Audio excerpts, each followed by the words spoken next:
Good evening, my R&R family. I thought I'd try something different. So I wanted to start a new book tonight. And I see a lot of people do videos that read a chapter or the first 2 chapters or something of that nature. So I think I'm going to try that. I'm going to do, that's what it's called. Yes, try a chapter. Let's try a chapter together. But I'm going to do it a little bit differently. Usually people read a chapter and they come on YouTube and they tell you what they think. What I'm going to do is I'm going to read the chapter to you. And I would like you to give me feedback. Is this something that you would like or something that you're really not interested in? So I'm going to read a chapter. It's not very long. And let's see how it goes, shall we? So this is Two Little Girls in Blue by Mary Higgins Clark. I did not read the synopsis. Of course, anybody that's already in the R&R family, they know I look at the cover and I go from there. So chapter 1. Hold on a minute, Rob. I think one of the twins is crying. Let me call you back. 19-year-old Trish Logan put down her cell phone, got up from the couch, and hurried across to the living room. It was her first time babysitting for the Frawleys, the nice people who had moved in town a few months earlier. Trish had liked them immediately. Mrs. Frawley had told her that when she was a little girl, her family often visited who lived in Connecticut, and she liked it so much she always wanted to live there too. Last year, when we started looking for a house and happened to drive through Ridgefield, I knew it was where I wanted to be, she told Trish. The Frawleys had bought the old Cunningham farm, a fixer-upper that Trish's father thought it should have been named the Burner-Upper. Today, Thursday, March 24th, was the 3rd birthday of the Frawleys' identical twin girls, and Trish had been hired for the day to help with the party. Then to stay the evening while the parents attended a black tie dinner in New York. After the excitement of the party, I was sworn the kids were dead to the world, Trish thought as she started up the stairs and headed to the twins' room. The Frawleys had ripped out the worn carpet that had been in the house, and the 19th century step creaked under her feet. Near the top step, she paused. The light she had left on in the hall was off. Probably another fuse had blown. The wiring in the old house was a mess.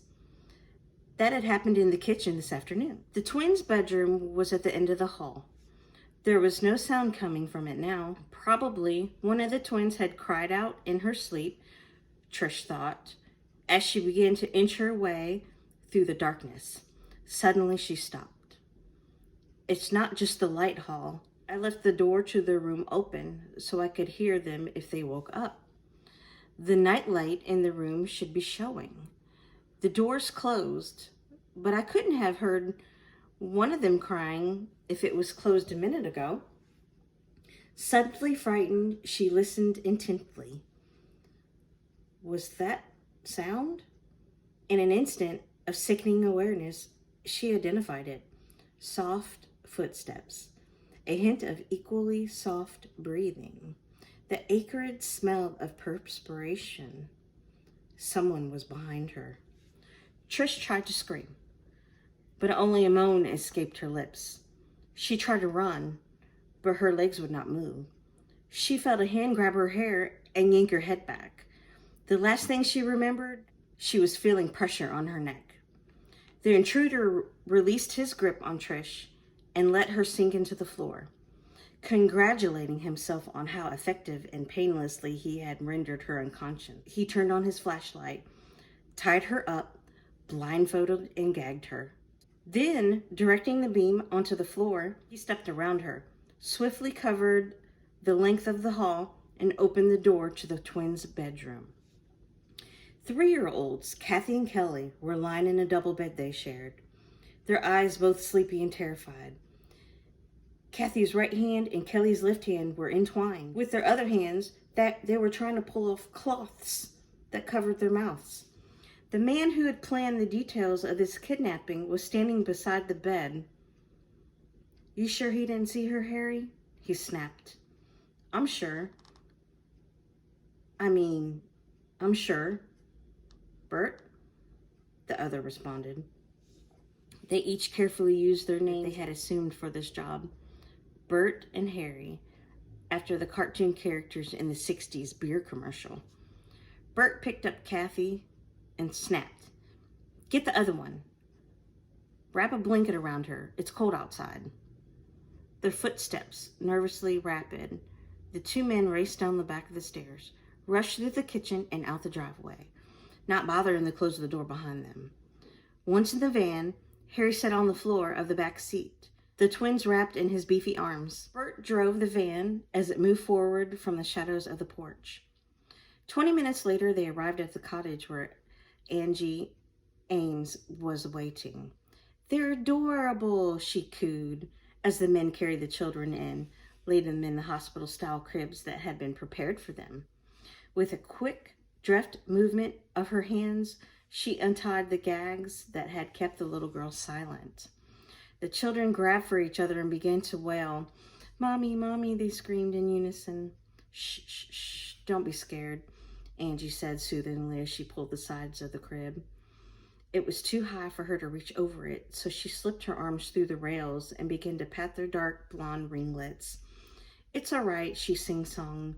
"Go to sleep, Kathy, Kelly. Go back to sleep. Mona will take care of you. Mona loves you." Mona was the name she had been ordered to use around the twins. "I don't like that name," she complained when she first heard it. "Why does it have to be Mona?" "Because it sounds close to Mama. Because when we get the money and they pick up the kids, we don't want them to say a lady named Angie took care of us. And one more good reason for that name is because you're always moaning," the man called Bert had snapped. "Quiet them down," he ordered now. "They're making too much noise." "Relax, Bert. No one can hear them," Harry reassured him. "He's right. Thought. Locust Wall, the real name of the one called Bert.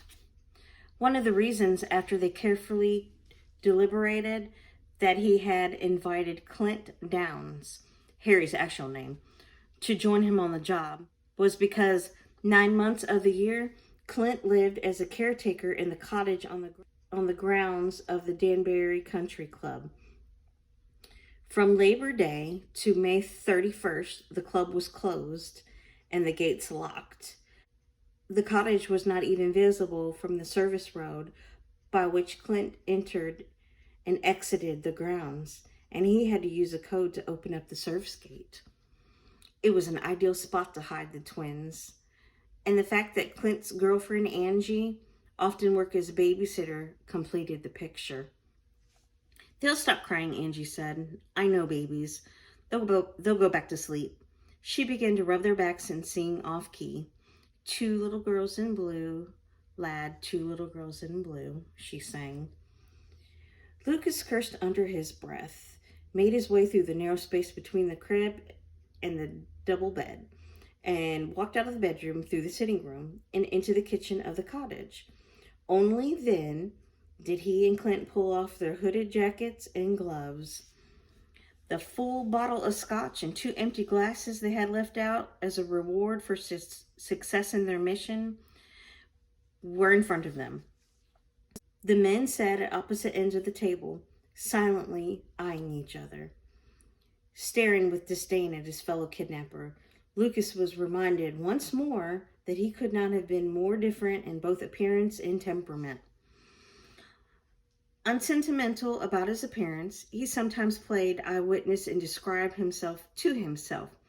About 50 years old, scrawny build, average height, receding hairline, narrow-faced, close-set eyes, a self-employed limousine driver. He knew he had perfected the outward appearance of an anxious-to-be-pleased employee, a persona he inhibited whenever he dressed in his black chauffeur's uniform. He had met Clint when they were in prison together, and over the years had worked with him on a series of break-ins. They had never been caught because Lucas was careful. They had never committed a crime in Connecticut because Lucas did not believe in soiling his own nest. This job, though terribly risky, had been too big to pass up, and he had broken that rule. Now he had watched as Clint opened the scotch and filled their glasses to the brim.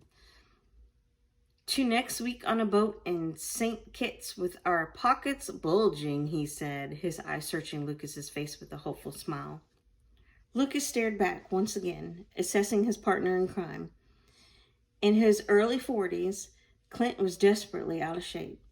50 extra pounds on his already short frame made him perspire easily, even on a March night like this that had suddenly turned cold. Angie was skinny as a twig on a dead branch, Lucas thought. Terrible complexion. She always looked tired in a t-shirt and ragged jeans.